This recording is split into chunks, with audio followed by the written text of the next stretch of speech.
with a number of aircraft and ground search who located the wreckage of this plane this morning, and unfortunately the pilot has been found in the plane this evening. It is very thick terrain. Who managed to spot it?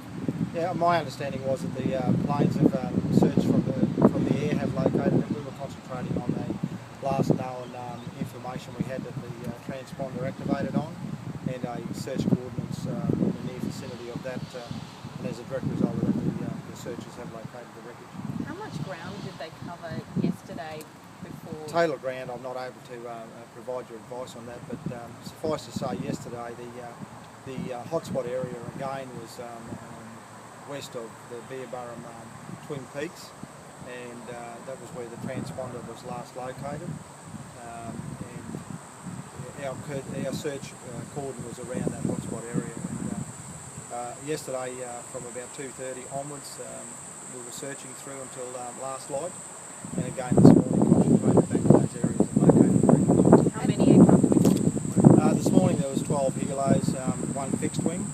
We had 4 motorbikes on the ground and 3 four-wheel drives, so a significant search contingent was in process looking for this aircraft. Given the area and how dense scrub and how much area you have to cover, are you quite surprised you're able to find it so quickly?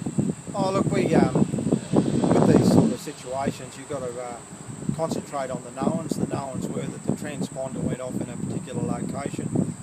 Given the location and the site of travel, best case scenario coordinates were provided to us by AMSA, and we concentrated our search patterns around that, and we were in the right area. Were there any mayday calls made by the pilot? No, as far as we're aware there was just a last known location with the transponder on the plane, and then it disappeared. What do you believe has happened at this stage? Oh look, that's just purely speculation. It's a matter that's under investigation. Our forensic crash unit and certainly ATSB will have a look at what may have caused this or what may have been the issues surrounding this crash, but at this stage we don't know. Was she very experienced? Our information is yes, she's an experienced pilot. She's only just recently re-qualified on this particular aircraft, but having said that, she is an experienced pilot. She's a local woman, and it's just one of those situations that we don't have any answers for at this time. Is it local? Is it Caboolture or Glasgow? I believe she was a Wamiran, a local of Wamiran, which is just outside of Caboolture. I understand her family are now in the area. Are they planning to go to the crash site? Yes, her relatives are here, and as to whether or not they plan to go and visit the site, I'm not able to provide you advice on that at this time. Some families do choose to go and do that, they may well do, and if that's the case, we'll facilitate that. How are they coping with the news? Like anyone that's just lost a member of their family, not real well. Does she have a husband? No, her husband, I'm led to believe, just passed away late last year. So Yeah. who is it from her family? Does she have children here? I'm not sure what her family makeup is. You don't know what state of mind she was in before she took the flight? No, not really. Do they believe that she died on impact, or was there some chance she might have been alive after the crash? No, look, at this stage, that's all a matter for the coroner to determine. Our position is that we've located the crash, we've located the pilot at the scene, and our forensic crash unit are currently on site managing that scene and trying to piece together what may or may not have happened. Is it a bit unusual that there wasn't like any sort of radio chat or anything like that in a certain period of time before the crash? Yeah, again, like, that's speculation on my behalf, and I'm not going to do that. It's a matter for the coroner to make a determination on why there was no transmissions or whatever occurred there.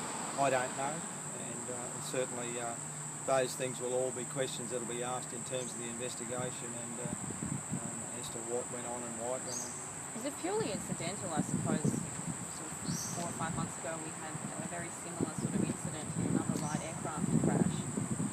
There's no, I guess, concern of the type of this accident happening so regularly? Yeah, good question. Like at the end of the day, there's each individual matter has to be assessed on its own merit. Yes, we did have an air crash there several months ago, and certainly this is another one, but as to whether or not there's any links there. That's not the case. We're looking at each matter on its own merits and on its own investigations. Certainly there was different weather patterns, different everything in terms of both those events. So it's drawing a long bow to go anywhere there. Do you know who owned the aircraft at all? No, at this stage.